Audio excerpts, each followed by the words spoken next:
వామ్మో! మీరు వినింది నిజమే అండి.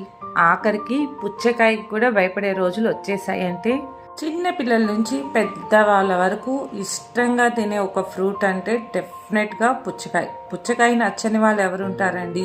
పుచ్చకాయని చూసిన వెంటనే ఎప్పుడెప్పుడు తెచ్చుకొని తిందామా అని చెప్పి ప్రతి ఒక్కరూ ఎదురు చూస్తూ ఉంటారు.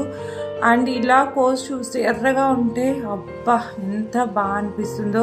బట్ ఇలా ఎర్రగా ఉండటమే ఇప్పుడు పెద్ద డేంజర్ అయిపోయిందండి. ఇలా ఎర్రగా ఉండడానికి చాలా ఇంజెక్షన్స్ వేసి ఎర్రగా చేస్తున్నారంట.